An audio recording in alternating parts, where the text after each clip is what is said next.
Mas antes de falar sobre a reação à última bomba que o Xandemônio soltou, eu preciso assistir junto com vocês a este vídeo maravilhoso da Globo nos ensinando que assim, o que os nossos olhos estão vendo no mercado, com o preço de tudo subindo, é só uma sensação.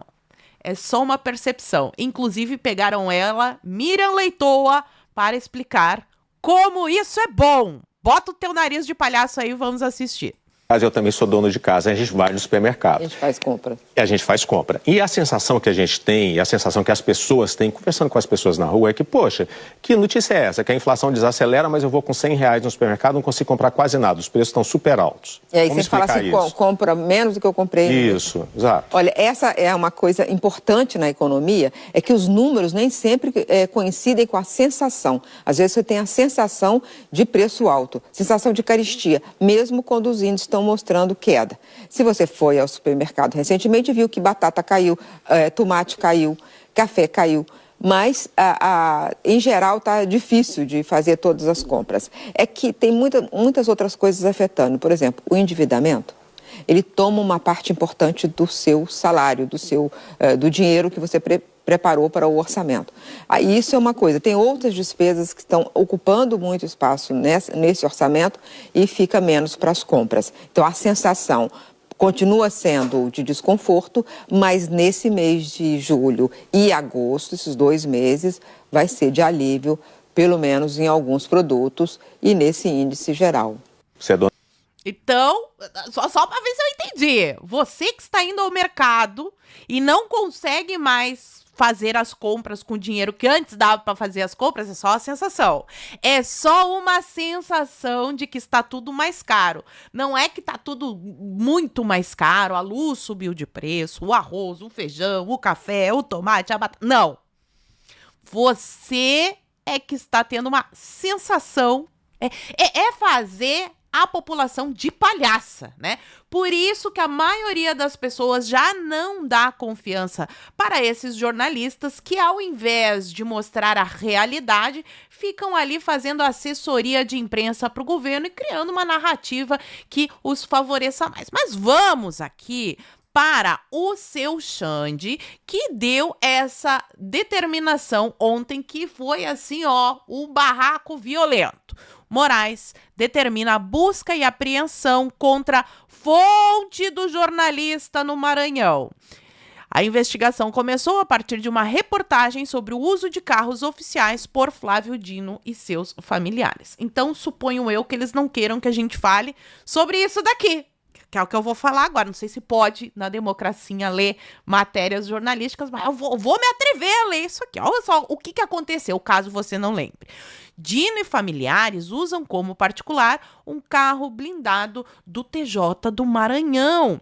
SUV Toyota SW4 preta blindada foi adquirida com recursos públicos. Então, assim, se é um bem público, tem que ter transparência no uso deste bem. Então, o ministro Flávio Dino usou esse veículo adquirido com recursos do Fundo Especial de Segurança dos Magistrados, segundo revelou nesta quinta-feira o site do jornalista maranhense Luiz Pablo. E o que ele dizia? Que frequentemente usado por sua esposa e filho, nem pelo ministro, né? Esposa e filho. O ministro também usava, mas no caso aqui, esposa e filho.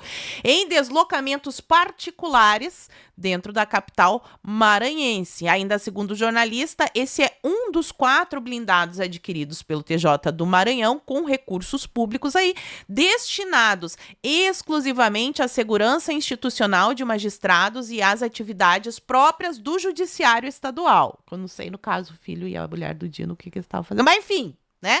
É o que diz aqui.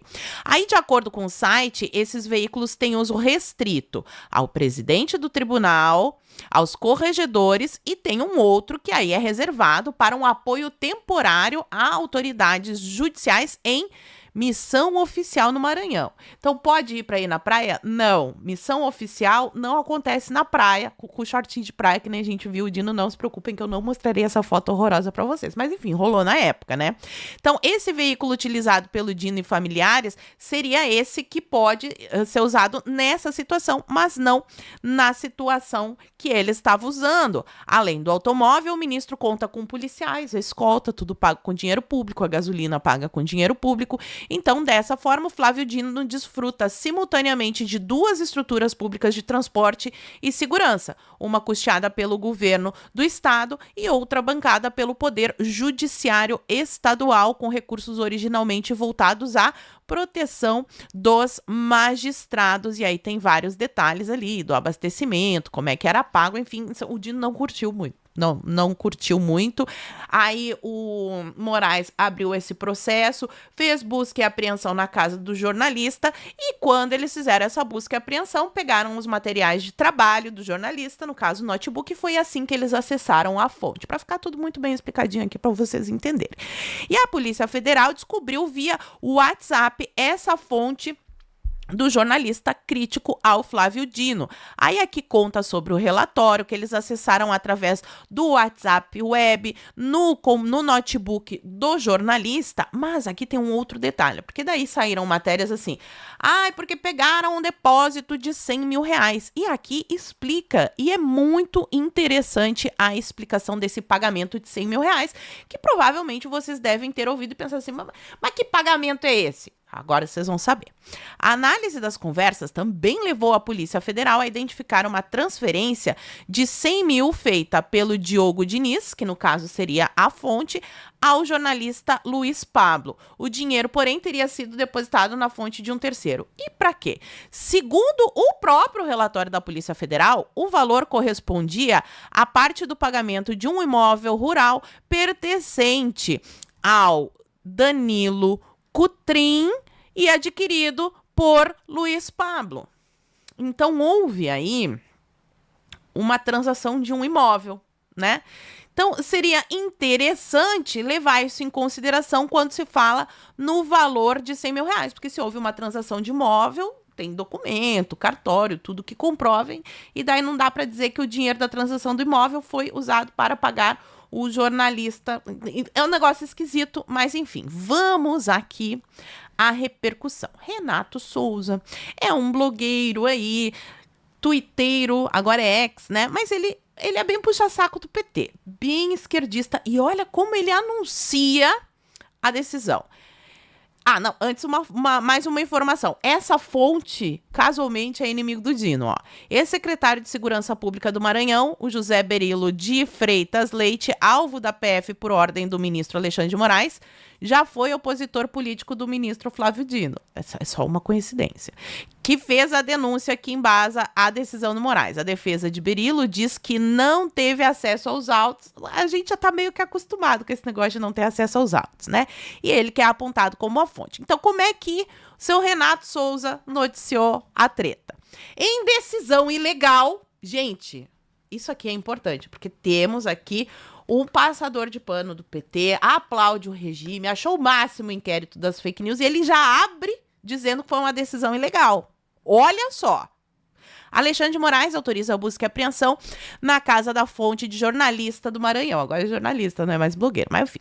O alvo é ex-secretário de Estado, Raimundo Cutrim, apontado na decisão como a fonte do jornalista Luiz Pablo. As conversas entre ambos foram acessadas de maneira arbitrária após quebra de sigilo do profissional de imprensa que produziu matéria sobre o ministro Flávio Dino. E depois ele relembra que algo que está meio fora de moda no Brasil, que no caso é a Constituição, que fala no artigo 5º que é livre a expressão da atividade intelectual, vedado ali, né, o anonimato, e que é assegurado a todos o acesso à informação e resguardado o sigilo da fonte. O artigo 220, que várias vezes a gente falou aqui sobre a manifestação do pensamento, não podem sofrer aí qualquer forma de restrição. E aí fala aqui sobre as leis da liberdade de imprensa, que desde 2021, estamos falando, desde 2019, aliás, da capa, da revista, do amigo do meu pai, a gente tá lendo isso daqui, falando isso daqui que tá dando problema. Parece que agora eles entenderam. Aí, essa daqui é ótima.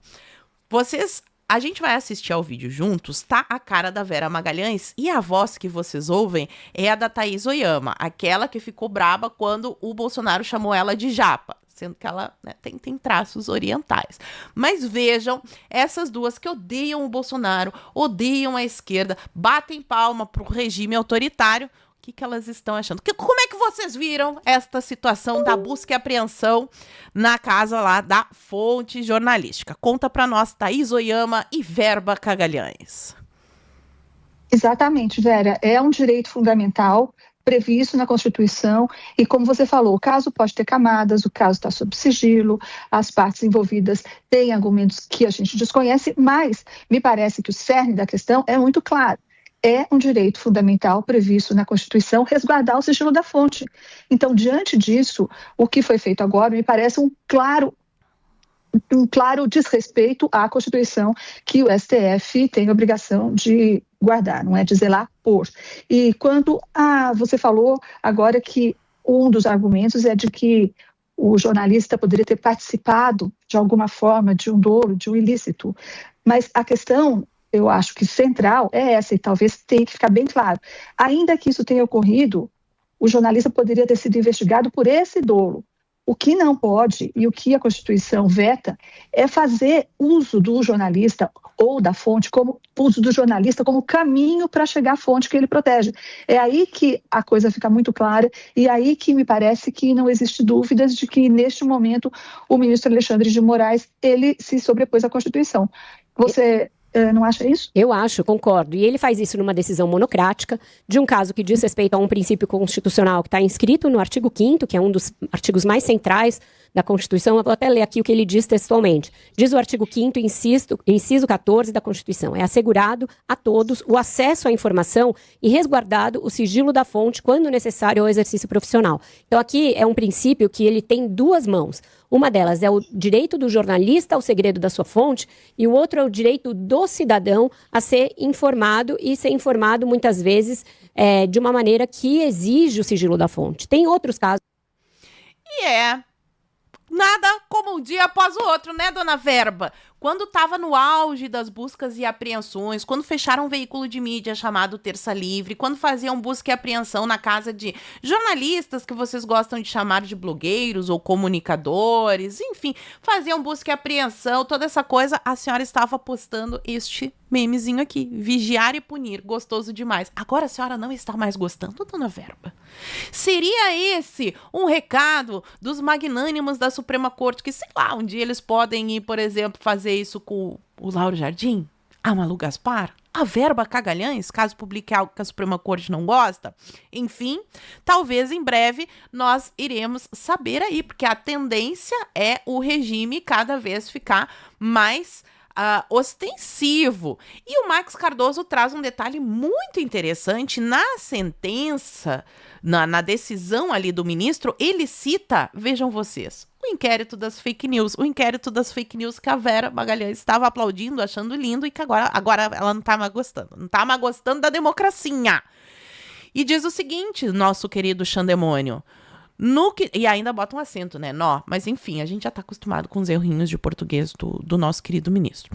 No que diz respeito às condutas gravíssimas deste jornalista que publicou os negócios do Dino, verifico que foram praticadas em modus operandi semelhante ao da organização criminosa investigados nos autos do 4781, famoso inquérito das fake news. É a mesma coisa que a gente vem denunciando, mas agora parece que eles entenderam que não é um negócio muito legal. Igor Gadelha, também odeia Bolsonaro, o bolsonarismo, postou: isso é um absurdo, fere totalmente o direito a sigilo da fonte que todos nós jornalistas temos. STF abre um precedente gravíssimo para o exercício da profissão. Com 7 anos de atraso, mas percebeu, o precedente foi aberto lá em 2019, quando abriram esse inquérito aqui citado na decisão, seu Igor Gadelha. Sam Puncher traz aqui a nota de diversas associações que resolveram vir a público. A Associação Brasileira de Emissoras de Rádio e Televisão, a Associação Nacional de Jornais e a Associação Nacional de Editores de Revistas publicaram uma nota aqui que diz: ações judiciais que quebram o sigilo da fonte não têm amparo constitucional e abrem um precedente que ameaça a liberdade de imprensa. Se ligaram agora também. Aí eles citam ali o artigo 5º, enfim, né? O artigo 220, o seu Verdivaldo, mas o seu Verdivaldo já fala sobre isso há tempo, inclusive ele começou a publicar as matérias da Vaza Jato na Folha, que quase foi parar no inquérito das fake news porque publicar coisa contra o ministro não pode, aí não tem liberdade. O Verdevaldo diz: o maior perigo para o Brasil de longe continua sendo Alexandre de Moraes. Não há direito constitucional ou princípio de justiça que ele não ataque e viole. A mídia o construiu. Aí, Verdevaldo. A mídia o construiu. E agora ele ataca o direito mais importante do jornalismo. Eu vou fingir surpresa. Não vou. Eu vou ver o Otávio Guedes. Globo News. Otávio Guedes, da Globo News, não conseguiu passar pano. Vejam bem. Como se trata de um blog, né, de um jornalista, a investigação, e aí agora entra a minha opinião, tá? Meu CPF. A investigação, ela fica num limite muito perigoso entre investigar o fato e investigar a pessoa, porque foram atrás de quem estava passando informações para o jornalista. Primeiro fizeram uma busca e apreensão na casa do jornalista, recolheram um celular. Aí olha o que diz a polícia com esse celular. Pegamos o celular do jornalista. Fica claramente demonstrado que quem obteve as informações e imagens divulgadas pelo jornalista foi o Raimundo Cotrim. Então, pegaram o celular do jornalista para descobrir quem estava passando informações para ele. Chama pesca probatória, seu Otávio Guedes. Já estão fazendo isso há um tempinho. Que bom que agora o senhor entendeu como é que funciona. É ruim, né? Pois é. Então, a polícia vai dizer, estamos investigando a perseguição. Mas, se trata de um jornalista fazendo uma denúncia de uso de um carro público, de um bem público, por um homem público, esse secretário é uma fonte. Então, é muito tênue ali o limite, né? Quebraram o sigilo da fonte, porque foram descobrir, a pretexto de investigar uma perseguição, foram descobrir quem estava passando a informação. No Brasil, decisões não são um problema, os problemas são os precedentes.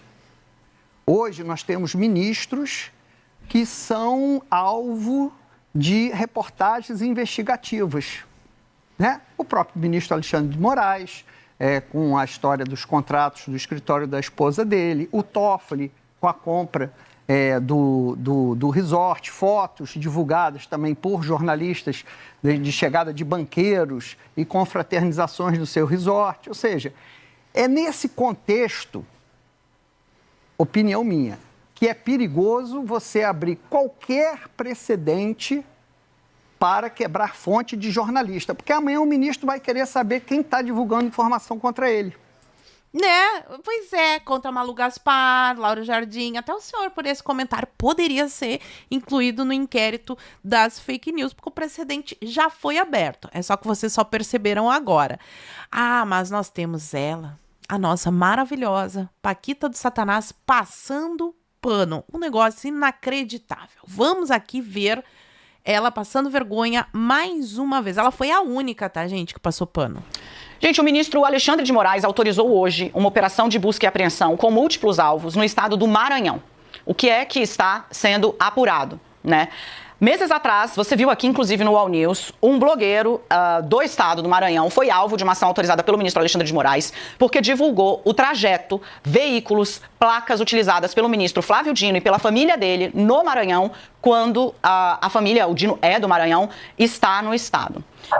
A divulgação de início sugeriu que haveria algum tipo de irregularidade, porque o ministro estava utilizando carros, né, do Tribunal de Justiça do Estado. Não há irregularidade, é o protocolo de segurança. É o protocolo de segurança aí pra praia com o carro do tribunal, tá? Daniela está nos explicando. Protocolo de segurança. Enfim, vamos lá. Vai, Paquita do Satanás. O Dino hoje é o segundo ministro mais ameaçado no país. Quando houve a primeira operação, com foco neste blogueiro, nós explicamos aqui que ele já foi, inclusive, preso pela Polícia Federal anos atrás, sob a acusação de achaque.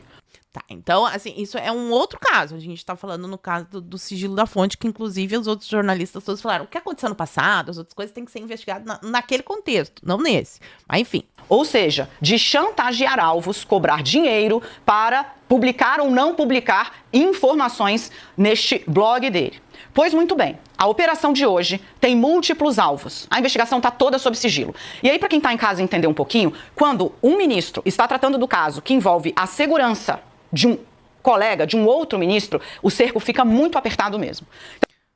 Pois é, chama panelinha, né? Panelinha. Então, o que a gente conseguiu apurar nessa investigação que está sob sigilo? A operação da Polícia Federal de hoje alcançou múltiplos alvos no Maranhão. Inclusive, um político do estado que já havia sido alvo de uma batida da polícia numa outra investigação e foi colocado em prisão domiciliar pela quantidade de fuzis e munição que foi encontrada com ele dentro de casa. Tá, então aí, por que soltaram ele? Se ele é tão perigoso, tem esses fuzis todos, né? Casualmente, ele é adversário político do Dino, mas isso ela não vai contar. Personagem voltou a ser visitado hoje. Qual é a suspeita que a Polícia Federal levou para o Supremo? O Supremo encaminhou para a PGR e a PGR falou, ok, A PGR, no caso, é o Paulo Gonet, que foi sócio do Gilmar Mendes e que só chegou à PGR com a ajudinha do Xande. Também é um outro detalhe que ela costuma não falar, mas eu acho interessante nesse contexto. Fundamentada suspeita, faça-se a operação, ou seja, com apoio do Ministério Público Federal. É a de que este personagem, que de novo filmou, fotografou e divulgou o trajeto feito pela família do ministro Flávio Dino no estado, o segundo ministro mais ameaçado e que é inclusive o relator das investigações que tratam de orçamento secreto no Maranhão, de que este personagem teria recebido R$100 mil por intermédio de uma terceira pessoa para montar essa operação de monitoramento e plantação de desinformação sobre o ministro Flávio. No contexto de uma venda de um imóvel e a desinformação, assim, até agora eu não achei desinformação, né? Não vi eles desmentindo, só indo para cima do jornalista para calar a boca dele. Dino e a família dele por meio do veículo que ele patrocina, este blog. Trago mais detalhes aqui do que consegui levantar e em seguida já me volto ao coach. Então, a PF e a PGR, sim, reconheceram que havia prática de crime ou ainda conduta visando a prática de crime sobre o ministro Flávio Dino. Essa é a linha que foi apresentada pela Polícia Federal e pela PGR ao Supremo. E que, sim, a PF encontrou R$100 mil que foram transferidas, tinham como fim as mãos deste blogueiro por meio de um terceiro para que ele montasse essa operação de monitoramento. O sigilo, né? Muita gente tem o próprio blogueiro, né? Esse comunicador, digamos, do Maranhão, tem dito que o sigilo das fontes dele está sendo colocado em risco, né? A garantia que vem sendo dada, inclusive referendada pela Procuradoria-Geral da República, é que este direito que o jornalista tem de proteger as suas fontes e que o Estado tem a obrigação de preservar está sendo mais do que assegurado, inclusive porque a PF sabe, a PGR sabe, o Supremo sabe que se houver violação a sigilo de fonte com patrocínio do Supremo Tribunal Federal, seria um verdadeiro escândalo. Seria um verdadeiro escândalo, mas não é. Por quê? Porque a Polícia Federal do Lula e do André Rodrigues, juntamente com a PGR do Paulo Gonet e o Alexandre de Moraes, eles estão dizendo que não é. Então não é. Pois é. Aí depois esses jornalistas não sabem por que a gente aqui na internet fica comentando os absurdos que eles falam. Enfim, meus amigos, agora eu quero ouvir a tua opinião. Será que agora, finalmente, os blogueiros da velha mídia entenderam que a Pemba vai entrar no fiofó deles também? Fala pra mim aqui nos comentários que eu quero saber. E por enquanto eu vou ficando por aqui. Muito obrigada por terem assistido ao vídeo até o fim. Fiquem todos com Deus. Um beijo e até a próxima. Fui!